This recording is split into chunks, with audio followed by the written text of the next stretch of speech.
August Heat by W. F. Harvey.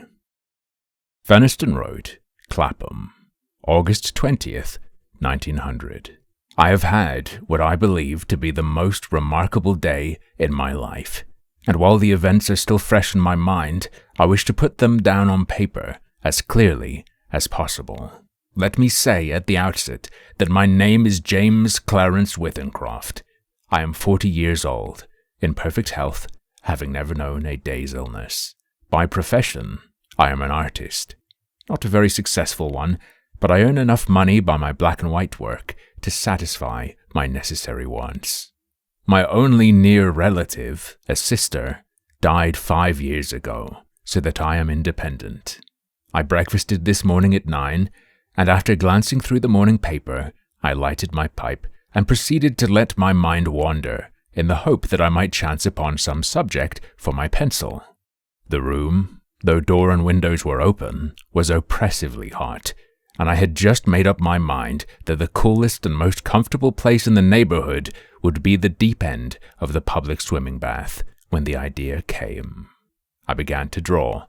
So intent was I on my work that I left my lunch untouched, only stopping work when the clock of St. Jude's struck 4. The final result, for a hurried sketch, was, I felt sure, the best thing I had done. It showed a criminal in the dock immediately after the judge had pronounced sentence. The man was fat, enormously fat. The flesh hung in rolls about his chin. It creased his huge, stumpy neck. He was clean-shaven. Perhaps I should say a few days before he must have been clean-shaven, and almost bald. He stood in the dock, his short, clumsy fingers clasping the rail, looking straight in front of him. The feeling that his expression conveyed was not so much one of horror as of utter, absolute collapse. There seemed nothing in the man strong enough to sustain that mountain of flesh. I rolled up the sketch, and without quite knowing why, placed it in my pocket. Then, with the rare sense of happiness which the knowledge of a good thing well done gives, I left the house. I believe that I set out with the idea of calling upon Trenton, for I remember walking along Lytton Street and turning to the right along Gilchrist Road at the bottom of the hill where the men were at work on the new tram lines. From there onwards, I have only the vaguest recollection of where I went.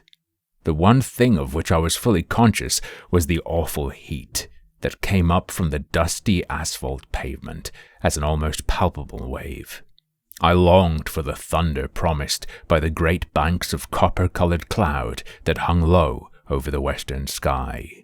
I must have walked 5 or 6 miles when a small boy roused me from my reverie by asking the time. It was 20 minutes to 7.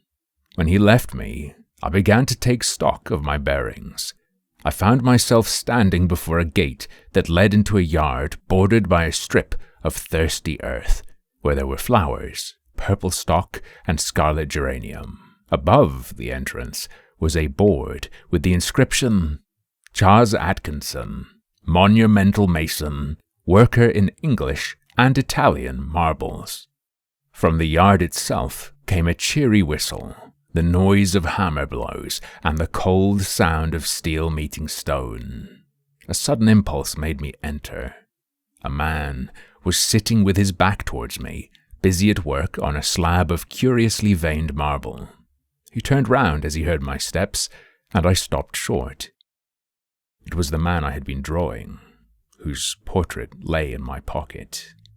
He sat there, huge and elephantine, the sweat pouring from his scalp, which he wiped with a red silk handkerchief. But though the face was the same, the expression was absolutely different. He greeted me smiling, as if we were old friends, and shook my hand. I apologized for my intrusion. "Everything is hot and glary outside," I said. "This seems an oasis in the wilderness." "I don't know about the oasis," he replied, "but it's certainly hot as hell. Take a seat, sir."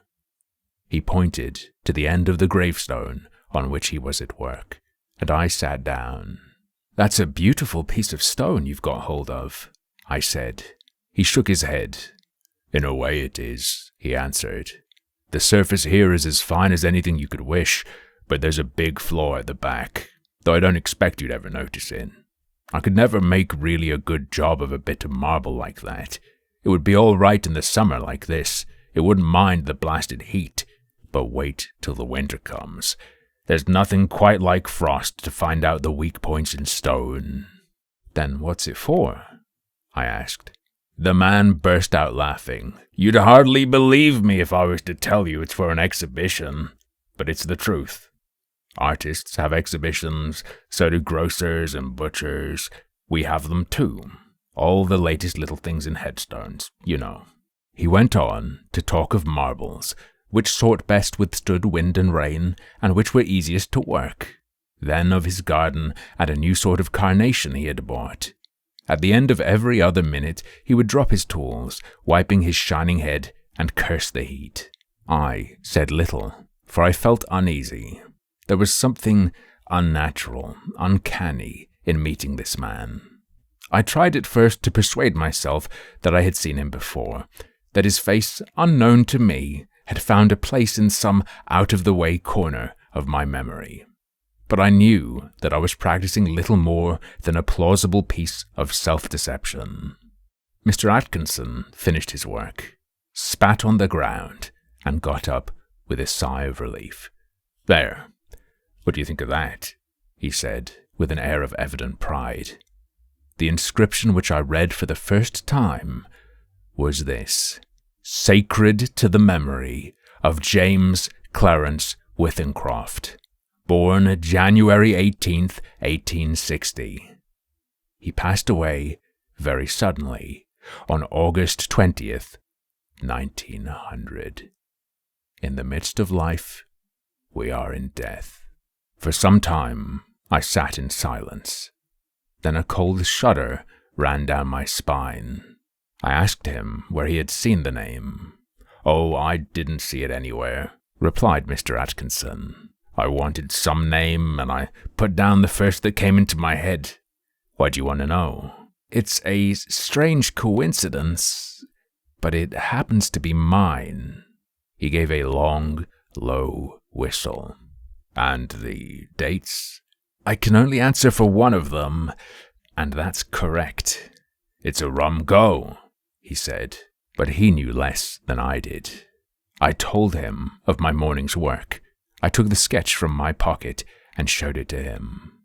As he looked, the expression of his face altered until it became more and more like that of the man I had drawn. "And it was only the day before yesterday," he said, "that I told Maria there were no such thing as ghosts." Neither of us had seen a ghost, but I knew what he meant. "You probably heard my name," I said. "And you must have seen me somewhere and have forgotten it. Were you at Clacton-on-Sea last July?" I had never been to Clacton in my life. We were silent for some time. We were both looking at the same thing, the two dates on the gravestone, and one was right. "Come inside and have some supper," said Mr. Atkinson. His wife is a cheerful little woman with the flaky red cheeks of the country bred. Her husband introduced me as a friend of his who was an artist. The result was unfortunate, for after the sardines and watercress had been removed, she brought out a Doré Bible, and I had to sit and express my admiration for nearly half an hour. I went outside and found Atkinson sitting on the gravestone smoking. We resumed the conversation at the point we had left off. "You must excuse my asking," I said, "but do you know of anything you've done for which you could be put on trial?" He shook his head. "I'm not bankrupt. The business is prosperous enough. 3 years ago I gave turkeys to some of the guardians at Christmas, but that's all I can think of, and they were small ones too," he added as an afterthought. He got up, fetched a can from the porch, and began to water the flowers. "Twice a day regular in the hot weather," he said. "And then the heat sometimes gets the better of the delicate ones. And ferns, good Lord, they could never stand it." "Where do you live?" I told him my address. It would take an hour's quick walk to get back home. "It's like this. he said. "We'll look at the matter straight. If you go back home tonight, you take your chance of accidents. A cart may run over you, and there's always banana skins and orange peel, to say nothing of fallen ladders." He spoke of the improbable with an intense seriousness that would have been laughable 6 hours before, but I did not laugh.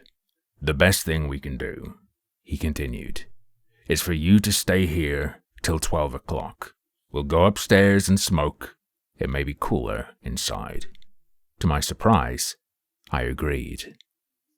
We are sitting now in a long, low room beneath the eaves. Atkinson has sent his wife to bed. He himself is busy sharpening some tools at a little oilstone, smoking one of my cigars the while. The air seems charged with thunder. I am writing this at a shaky table before the open window. The leg is cracked, and Atkinson, who seems a handy man with his tools, is going to mend it as soon as he has finished putting an edge on his chisel. It is after 11 now. I shall be gone in less than an hour. But the heat is stifling. It is enough to send a man mad.